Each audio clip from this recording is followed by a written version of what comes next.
El tema que vamos a tratar hoy día es un libro escrito por una escritora americana, en realidad una de estos, judía norteamericana, una de estas personas que, como tantos otros, emigraron de Rusia huyendo de las persecuciones, y llamada Ayn Rand.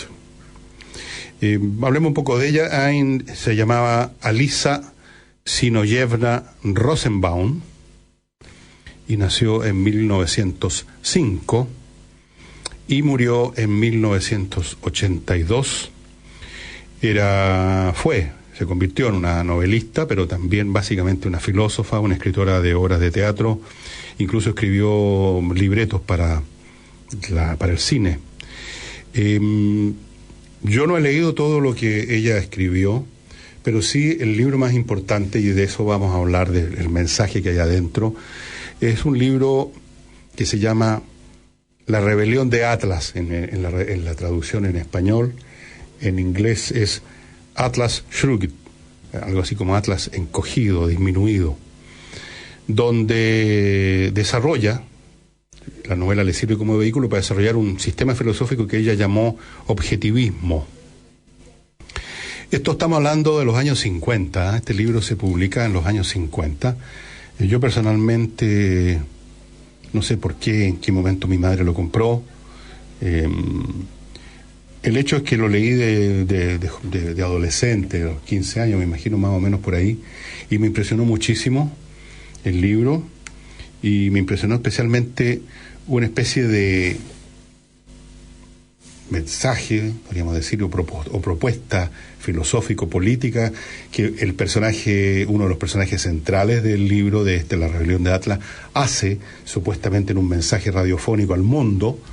Da lo mismo el pretexto que encontró Ayn Rand para expresar una postura que es, por así decirlo, el 500% opuesto a todo lo que ahora impera como razonable y aceptable en el discurso políticamente correcto del universo, del mundo casi diríamos, el tipo de discurso que ustedes ven aparecer en todo orden de cosas, en labios desde los comunicadores, los gurúes que es de moda, los supuestos filósofos o intelectuales, los políticos liberales, los artistas de Hollywood, toda la gente linda de ese mundo que se siente progresista, los progresistas. Hay una enorme majamama de gente de las más distintas variantes y avenidas de la vida, que más o menos se mueven dentro de un mismo territorio semántico y conceptual, que por darle un nombre en este momento llamémoslo progresismo, liberalismo. En Estados Unidos se habla de liberalismo, aquí se habla de progresismo, pero es la misma cosa. Bueno, todo lo que aparece en este libro, La rebelión de Atlas, es el discurso opuesto, es el polo opuesto, es exactamente lo contrario. Y esto, que fue escrito, no estoy seguro exactamente cuándo, pero me parece a mí que la rebelión de Atlas fue publicada en los años 50. Sí, es de los años 50, 51 me parece. No, fue publicado en el año 57 y fue considerado la obra máxima y más importante de la escritora esta. ¿De qué se trata? ¿Y por qué se llama La rebelión de Atlas? Dicho sea de paso, hay incluso una serial de televisión que tiene que ver, que está hecha sobre la base de La rebelión de Atlas. La rebelión de Atlas plantea Ayn Rand, en que las personas que son los Atlas de este mundo, o sea, los que son Atlas, acuérdense ustedes, es un personaje de la mitología griega que sostiene al globo. El hombre, el ser que produce, que crea, que hace los esfuerzos, que defiende, el que hace la pega en el mundo es Atlas. Y mucha otra gente están simplemente sentados arriba de ese mundo esperando que Atlas lo siga sosteniendo. Para Ayn Rand, esos personajes que son Atlas, la encarnación de Atlas en muchas versiones, Atlas son los grandes creadores del arte, los creadores científicos, los grandes empresarios, la gente que hace cosas, que produce cosas. Eso es Atlas para Ayn Rand. Y en su novela, estas personas cada vez más arrinconadas, vejadas,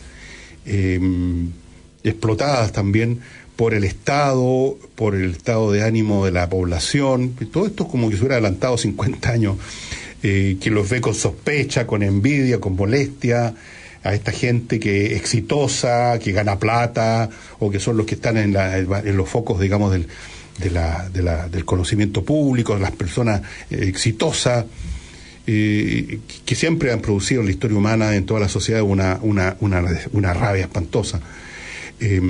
Estas personas empiezan a desaparecer. Empieza la novela con que de la noche a la mañana, por ejemplo, un gran empresario de ferrocarriles que había inventado, Röhrden, me acuerdo que se llamaba. Röhrden es un empresario, pero al mismo tiempo un ingeniero, que desarrolla un nuevo metal para los rieles de un ferrocarril. Tiene mucho que ver con los ferrocarriles, por eso que creo que me gustó tanto el libro. A mí en esa época yo amaba, y hasta el día de hoy sigo amando, los trenes. Entonces por ahí me agarró el libro, pero da lo mismo por dónde me agarró. Entonces desaparece este señor de la noche a la mañana, ya no va a su oficina. ¿Qué pasó con él? Lo raptaron, se hizo humo. Después desaparece otro por acá, desaparece un gran científico por allá, después desaparece un compositor, y la gente productiva en todas las áreas de la vida empiezan a desaparecer. Y en eso consiste la trama, que hay una especie de predicador, hay una especie de mesías de estos atlas, que le dice: ¿hasta cuándo ustedes son vistos con sospecha, con fastidio, con odio a veces, cuando ustedes son los que sujetan y sostienen el mundo? Retírense, vámonos a nuestro propio Shangri-La, a nuestra propia tierra prometida. Y un poco eso, ¿no? Aquí está un poco el mito de la tierra prometida del pueblo judío, que ella era judía, Ayn Rand. Entonces aquí hace una nueva versión de la tierra prometida, y se van, este pueblo escogido por este personaje que se llama Galt, y que empieza a llevarse, a convencer, los va convenciendo uno por uno, y pronto el mundo se encuentra desprovisto de quienes lo hacen funcionar. Esa es la trama muy en general de la novela La rebelión de Atlas. Y lo interesante, la novela es bastante entretenida como tal, como novela, como historia, qué pasa con los tipos, dónde se fueron, cómo es ese Shangri-La donde se juntan, quién hace la pega ahí, cómo es la cuestión. Yo no me acuerdo muchos detalles, pero sí me acuerdo del mensaje central. En un momento dado, cuando ha desaparecido del escenario un montón de gente importante, en términos importantes me refiero no a glamorosa, sino que productivos, gente que es el tipo de personas que si usted la saca de una empresa o de una organización, esa empresa se deteriora brutalmente, porque es la persona, se sepa o no se sepa, que hace que las cosas funcionen. Bueno, cuando ya ha salido mucha de esta gente y el mundo empieza a mirar a su alrededor y ve que no quedan sino mediocridades y que las cosas se deterioran rápidamente, hay un mensaje, una especie de cadena mundial. Todo esto, por supuesto, muy fantasioso, pero da lo mismo, en que Galt se presenta al público y explica qué es lo que ha pasado. Y le dice: yo soy el que he sacado a esta gente, y expresa su filosofía. Y es una filosofía que este objetivismo que se le atribuye, que es la filosofía de Ayn Rand, brutalmente opuesta al discurso políticamente correcto, que en esos años, los años de Rand, en los años 50, estaba en una etapa muy balbuceante, y ahora yo diría que es el discurso filosófico y político hegemónico en este momento, no solo en Chile, sino que en todas partes. Y una de las, por ejemplo, en Estados Unidos ustedes ven la manera como se trata a Trump, que es un hombre totalmente ajeno a ese discurso, y la manera como alrededor del ataque a Trump uno ve emerger los temas del discurso políticamente correcto, y uno ve cómo entran en asociación toda clase de personas, porque además de quienes efectivamente tienen algunos elementos argumentales para defender o para estar dentro de las posiciones políticamente correctas, a eso se suman los oportunistas que ven que ese es el carro que la lleva. Ustedes no sé si se han enterado de esta escenita que se ha producido en los estadios de básquetbol con deportistas que cuando se tocó el himno de Estados Unidos, que es una costumbre que tienen ellos en sus eventos deportivos, algunos deportistas, especialmente de color, se arrodillaron, como diciendo: yo no me sumo a esta cosa. Entonces, Trump, que es un hombre que le gusta comprarse peleas inútiles a veces, se molestó, los criticó.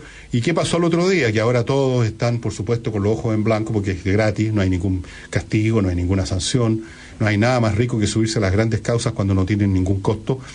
Todos se subieron al bus, pues. Entonces, Eso es lo que sucede también. Hay un elemento de oportunismo espantoso que se da en estos casos cuando una religión, una postura es la que está de moda, es la hegemónica, incluso hay algún poder detrás de ella.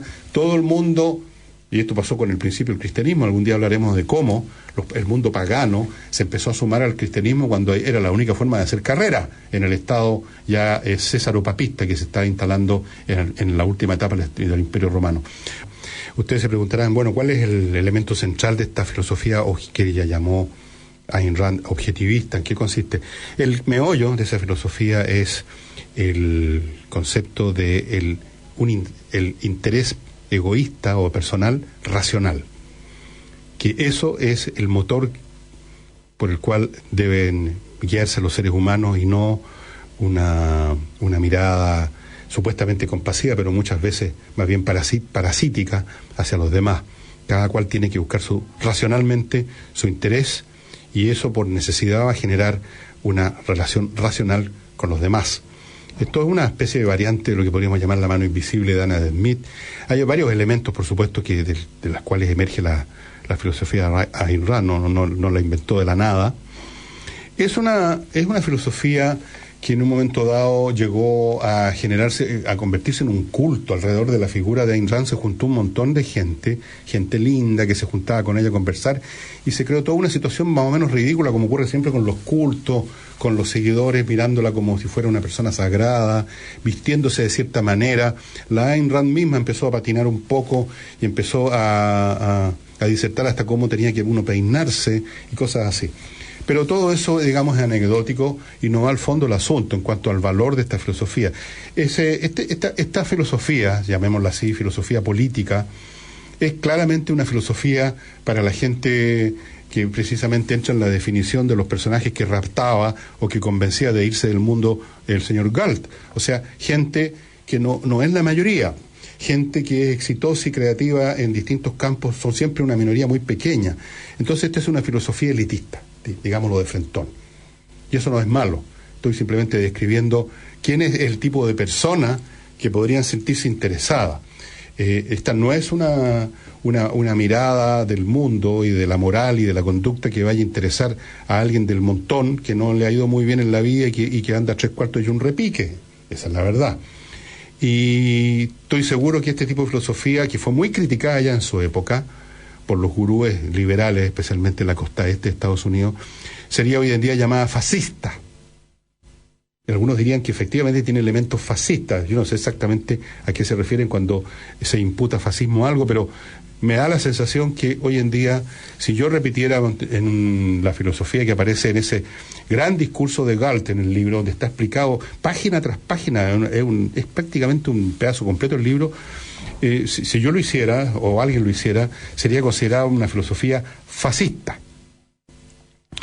Entonces, obviamente que es por lo mismo, como dije al principio, una filosofía que está en el polo opuesto del discurso políticamente correcto, que es un discurso de mayorías, es un discurso dirigido a las masas. El discurso políticamente correcto es la filosofía de las masas. Y si ustedes recuerdan otro libro, yo creo que bastante más importante que este de Ayn Rand, que es La rebelión de las masas de Ortega y Gasset, estarán de acuerdo conmigo en que en un determinado momento en la historia de la sociedad, de las civilizaciones, la masa, la gran mayoría, aquellos que durante muchas etapas, especialmente en las etapas primeras de cualquier sociedad, están más o menos al margen, en silencio y supeditados a las decisiones de las élites, cuando empiezan a emerger por desarrollos tecnológicos o demográficos que los hacen más numerosos, más importantes y más relevantes, por su puro peso, por su pura cantidad muchas veces, se generan formas de ver el mundo, de pensar el mundo, que están en sintonía con los talentos, los pocos talentos, o como quieran ustedes describirlo, de la masa, o sea, del promedio. Y eso, cuando toma alguna forma articulada, política, son esto que se llaman los movimientos progresistas. Y cuando toma una forma más filosófica, o si ustedes quieren más semántica o verbal, toma la forma del discurso políticamente correcto, que es el que ahora tiene imperante, que ustedes, si ustedes quieren saber todos los elementos que hay en ese discurso políticamente correcto, los invito a comprar y leer mi diccionario, el discurso políticamente correcto, porque ahí analizo de la A a la Z las palabras y los conceptos de este discurso, porque es un discurso muy amplio, abarca muchas cosas. Sobre cada elemento de la vida y del mundo hay una palabra o una frase que lo describe en función y en sintonía con estos instintos básicos de lo que podríamos decir las grandes mayorías, para decirlo más fino.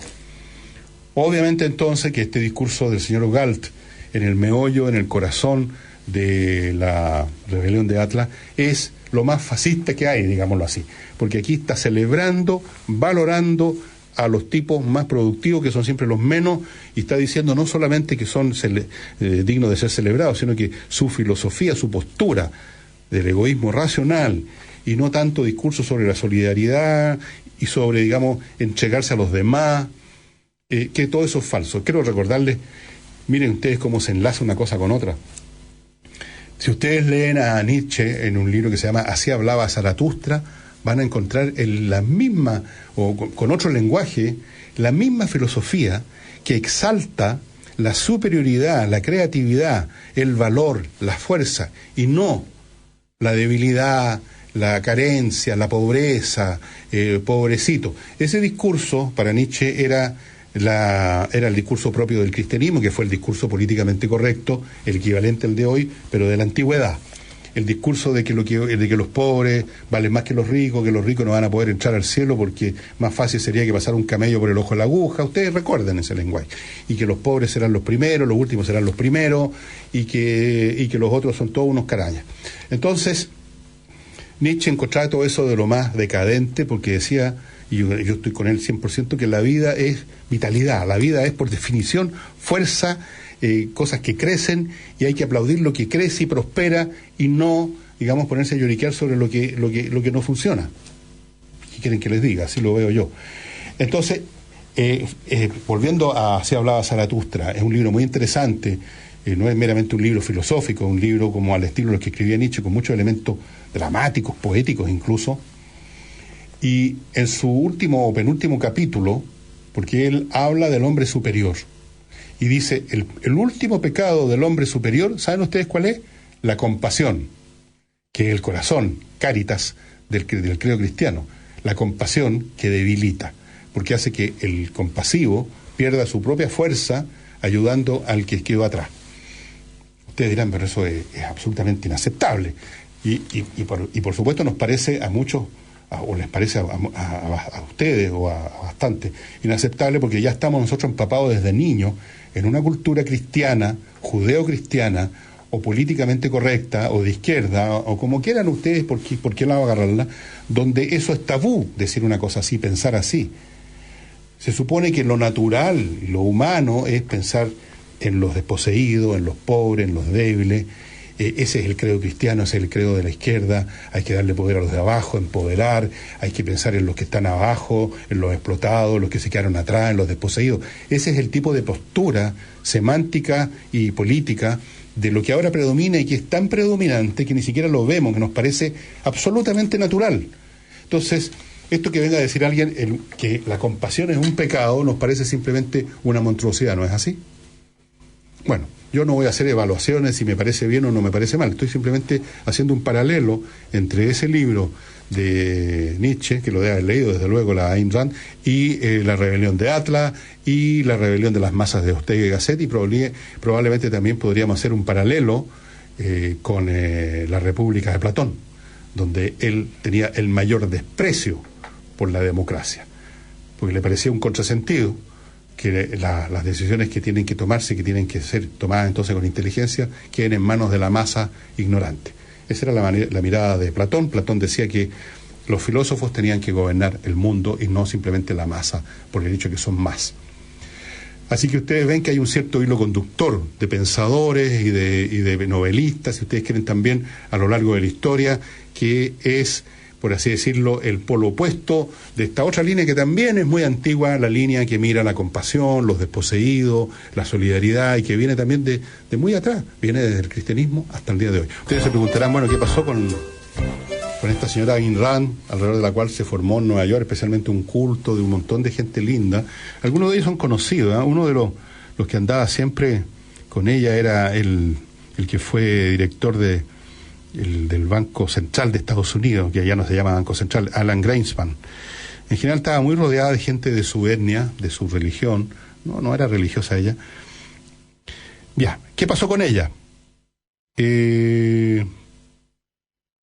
Empezó a dejar de escribir novelas, empezó a dedicarse más a la filosofía, empezó a trabajar en universidades importantes, estuvo en Yale, en Princeton, en Columbia, en Harvard, en el MIT, o sea, el Massachusetts Institute of Technology, donde ahí, para ser estudiante, el estudiante común y corriente del MIT, ¿sabían ustedes? Tiene un coeficiente intelectual de 140, ese es el promedio. Recibió un doctorado honorario de un Lewis Clark College. Empezó, digamos, un poco a divulgar su filosofía. Y dicho sea de paso, su libro La rebelión de Atlas fue un bestseller por mucho tiempo. Ahora comprendo por qué estaba en manos de mi madre este libro, que ya lo perdí hace rato. No sé quién se quedó con él. Debo haberlo prestado. Ustedes saben, los libros prestados nunca reaparecen. Tuvo una serie de posturas que incluso podrían parecer contrarias al supuesto fascismo de ella, que por supuesto no se le puede imputar fascismo a una mujer como ella, ¿no? Ella se opuso, apoyó los derechos a la aborción, se opuso a la guerra militar, a la guerra de Vietnam, apoyó a Israel en la guerra de Yom Kippur del año 73, a lo cual describió esa guerra como hombres civilizados luchando con salvajes. Así era de brutal la Ayn Rand. Dijo que los colonistas europeos habían tenido derecho a desarrollar y tomar tierras de los indios americanos. Calificó la homosexualidad, aquí ya viene a parecer algo más conservador, ¿no? La homosexualidad como inmoral y disgusting, así, de mal gusto. También estuvo apoyando a candidatos republicanos a la presidencia, etcétera. O sea, bien, una mujer que se metió mucho en la vida política en Estados Unidos, y así sucesivamente. Tuvo también asuntos amorosos de distinto tipo. Era una mujer bien libre en muchos sentidos y muy ególatra también. Sentía ella que era la filósofa más importante del momento. Pero a estas personas creativas como la Ayn Rand, y por supuesto llenas de detractores y de gente que la de haber considerado un monstruo, una idiota, qué sé yo, estas personas hay que valorarlas por su obra, lo principal de su obra, y no por sus conductas privadas que pueden caer en toda clase de situaciones que pueden gustar o no gustar, o pueden parecer locas o no. Eso da exactamente lo mismo. Después, ¿qué pasó con ella? El año 74 la operaron por cáncer al pulmón porque fumaba como loca.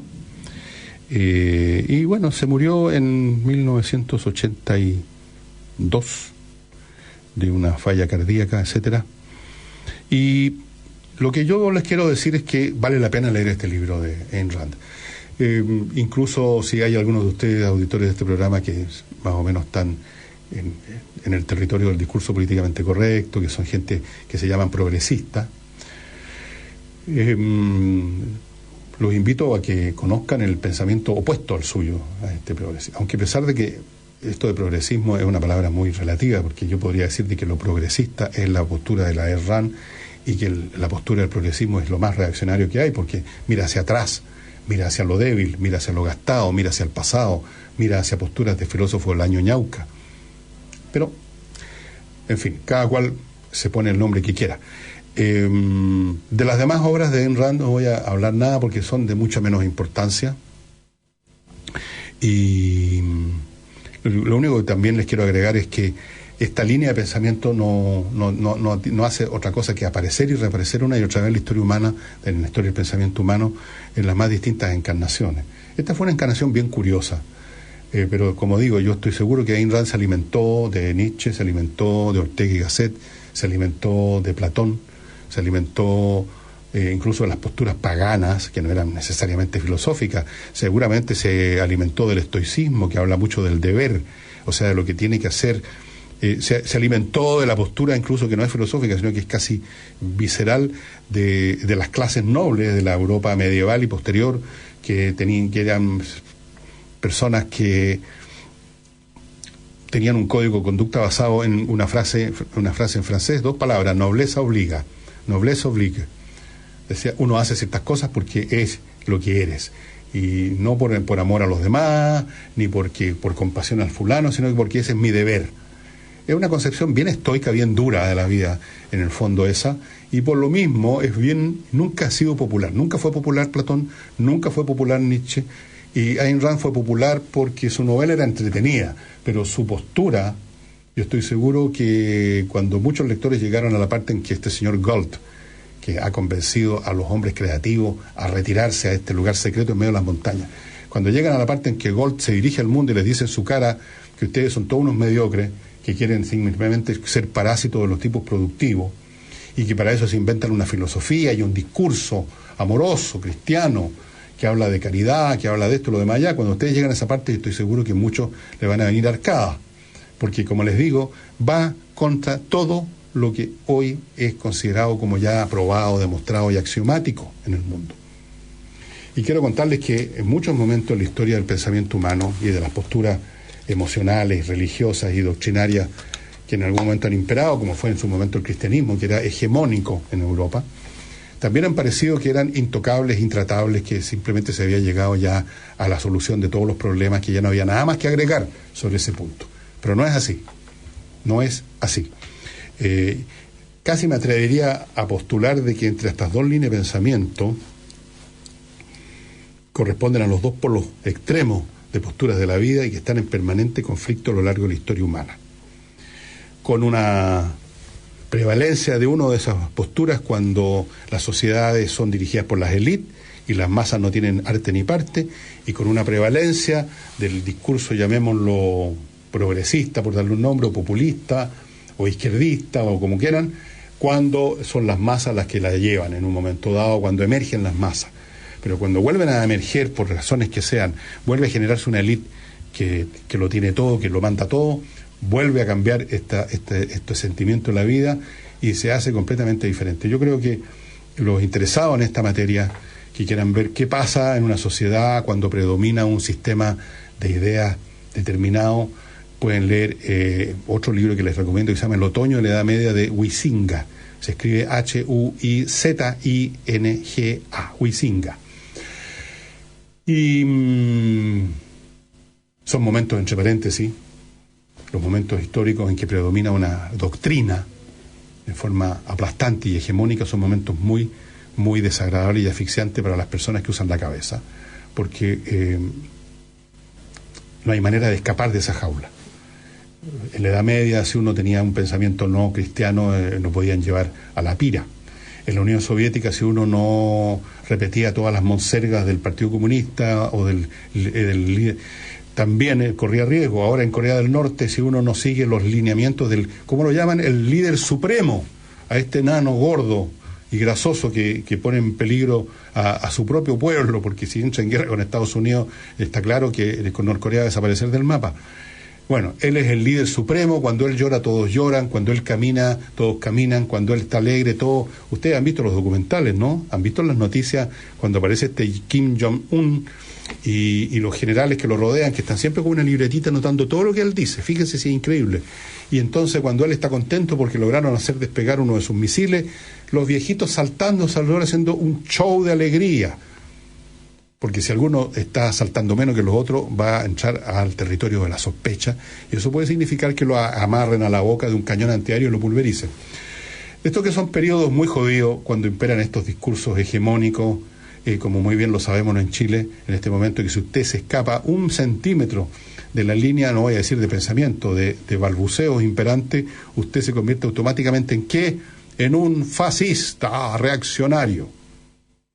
La Ayn Rand, por supuesto, la habrían colgado de un árbol si hubiera vivido acá en Chile.